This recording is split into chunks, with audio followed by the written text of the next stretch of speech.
All right, our very first matchup is in the books. We had an APAC versus Brazil brawl. Yeah. And it came down to the wire. Almost the wire, to be fair. We had all but a single round that was used. Black Dragons coming out on top, 8-6. The only loss that CAG had in Stage 3 for APAC North was the same scoreline, and it was against a team that is here in Jönköping, and that's Sandbox. So, I mean, they seem to know this scoreline quite well. Either way, Black Dragons, quite impressive in the way that they were able to dismantle some of the things that CAG threw at them. Did anything really stand out to you?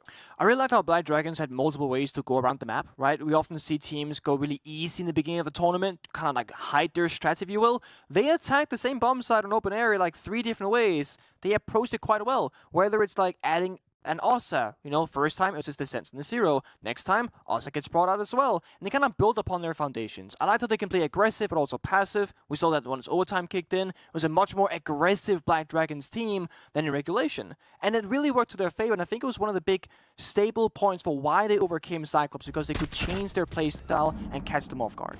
Absolutely. Lots of highlight plays for you as they're now on your screen, brought to you by Predator.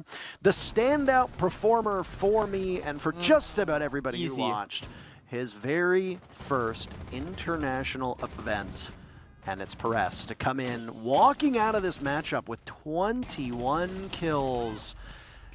That is a real, that's the spoils of war for a player who hasn't competed at this level for that long. And again, this Black Dragons team is the inverse of Cyclops. This whole Cyclops core has been around for years and have competed in international events for years with this exact same roster.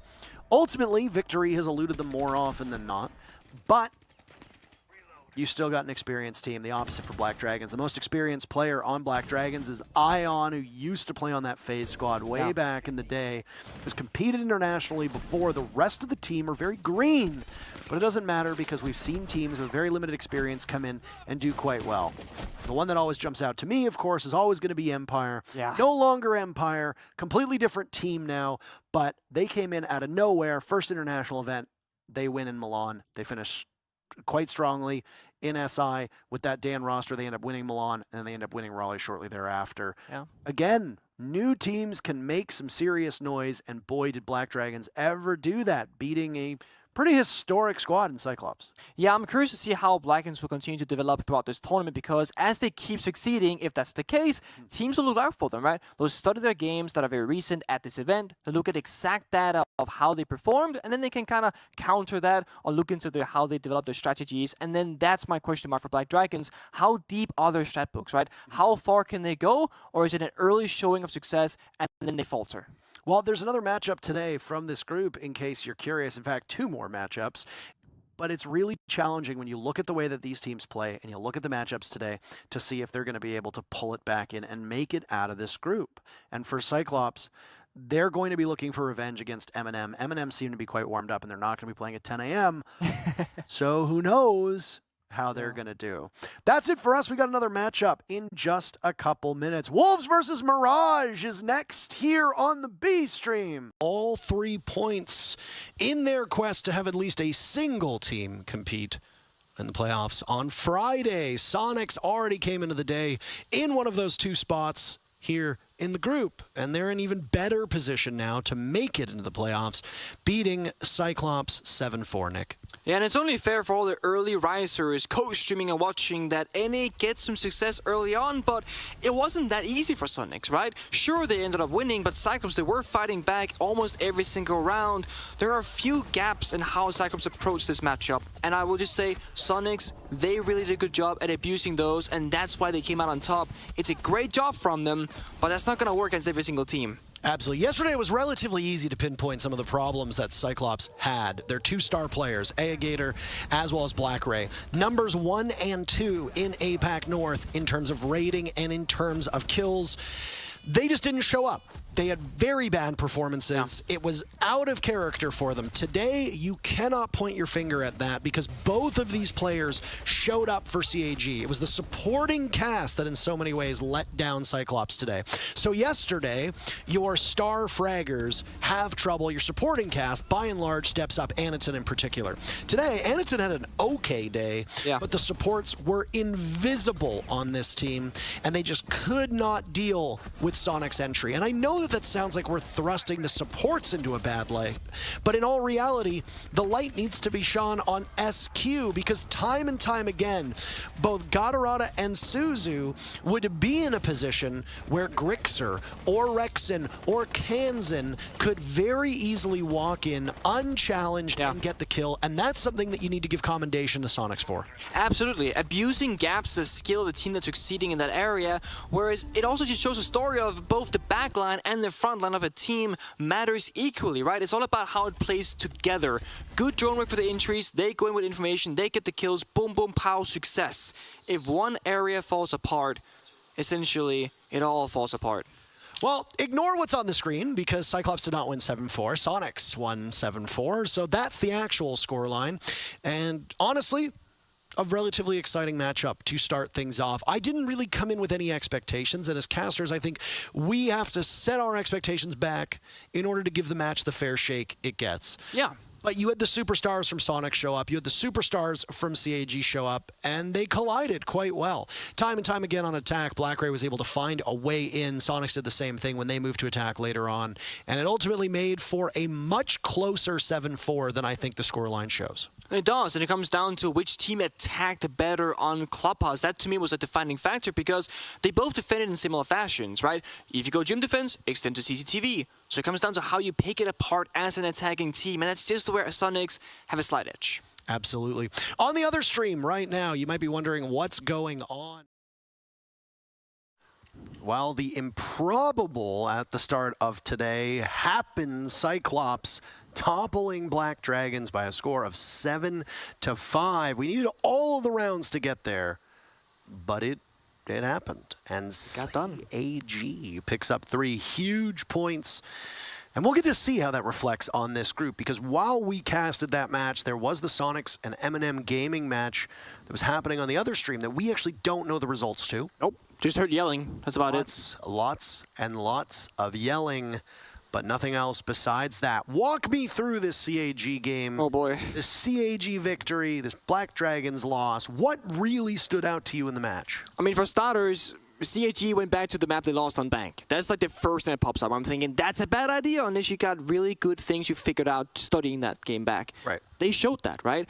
Whether it's adapting how they were attacking from different angles, going for a backside attack, or sorry, a frontside attack on a basement, going lobby hats, etc. Or when they defend open area, bringing a bandit, shut down the heart breach and try and solidify the bomb side. Sure, they didn't win that particular round, but it shows that they studied their own gameplay and what they could do to counter Black Dragons, and that's what I like to see. Instead of just repeating the same thing, saying, nah, some things just went wrong, we'll try the exact same thing with different results. That's madness, right? I mean, 2 rounds in particular really stood out to me. Those were rounds 1 and 2. Huge mistakes committed right away with 2 team kills. Team kills, yeah. Could have possibly changed the entire trajectory of this match, but CAG kept their head in it. They kept it level, and they kept competing. And I mean, even Black Dragons, if I remember correctly, had a team kill in the later rounds amidst the frenzy that unfolds when an execute goes out. I will say, CAG are often talked about for being a chaotic team that thrives off of the unpredictable. But today they were restrained, they were measured, and they ultimately came out on top because of it. And it's not even like Black Dragons are not strong competition. No, they are. Impressive victories today. So for CAG to pull this off, they're still quite competitive. I mean, CAG played very structured, and I think almost too structured in some rounds where they're thinking, we got a 4 versus 2, let's not even swing for information, just play super, super passive. And what happened on this open air round right here? Well, Black Dragons, they walk in and they planned because CAG is playing too structured, right? They're not taking that aggressive, chaotic plays that they used to have, and it's allowing for some gaps in their play style. But they figured out towards the end. They didn't choke, they didn't go OT. They got that 7-5 victory. And sure, Gator on the kill board, he really showed up in that last 4 to 5 rounds in defense, 13-8. But it was a team effort, 7-7-8, 6 kills from the other 4 members. Whereas Black Dragons, well, Ian dropped just 4 kills. It was actually Nade top gunning because Perez, he went even 8-8, whereas last time was that 21-22 kill streak. So CAG also, they maintained that rate boss, like you mentioned. I mean, if you're going to drop 21 kills, 21 kills, as Perez did yesterday. If you're going to drop 21 kills, there's a very high likelihood that your team is going to win. Now, obviously, it's not a given. If you remember way back in the day, Rampy's team, when he was playing on Space Station, he tied the record, or he broke the record for most kills online, and his team still tied. Yeah. So, I mean, it's not a given. But 21 kills is awfully hard to overcome, especially when you have Gator and Blackray, the 2 players on CAG who are supposed to be able to go toe-to-toe against people like Perez, basically not spawning into the server. And that's what we saw yesterday. It was the supporting cast who showed up big. Everybody showed up big today for CAG, and because of that, those small improvements, the game of inches, as we call it, that's why CAG was able to come out on top, alongside the comments that you made about strategy and the way that they were able to change up their approach to a map that they'd already played against an opponent that they'd already played it against. Yeah, I mean, containing a certain member and limiting their performance has always been a strategy, right? We go back and talk about Nesk back in year 2, for God's sake. You always got to shut down star players. They did a good job at that. Looks like we can see who won that previous game. Well, the other game, rather. You don't need to be a mathematician to know that Sonic, sitting at 9 points when they started at 6 points before the match, came out ahead. They topple M&M Gaming in regulation. And this, as I said, this is part of that chaos timeline. I mean, I needed M&M to win, but for it to be totally chaotic. Okay. But Black Dragons, M&M, and Cyclops all sitting at 5 points. This group is done for the day. Group A has no more matches tomorrow. This is where we will see who goes forward. So none of these teams go home today. All 4 of the teams in Group A live to see another day, and those matchups are going to be incredibly important to watch. You want to make predictions? If I put you on the spot, do you want to try to guess? I'll do a really hot take. Okay. Sonics makes it to playoffs. Really? Yeah, that's my prediction. I actually have them in my personal prediction, making it to top 4 of the entire tournament. Yeah, high praise. Oh my. Yeah. You know, I think that most of the subreddit would be unhappy with you for that because they think that the Sonics are on fraud watch. I know they think so, but I believe in them. Honestly, I do. Watching NAL stage, I'm like, they can do it. But when it comes to M&M, Black Dragons, and CAG, I don't know who to pick as my second team. Like, my heart says Europe, so that's M&M for you. But they haven't really shown up on day number 2. So can I do that? I'm not sure. I'm not sure either. We still got more matches to go. 3 more on this broadcast, in fact. And we want to get to them. So let's waste no time. A short break, and then we'll come back as the Jönköping Major continues to roll on.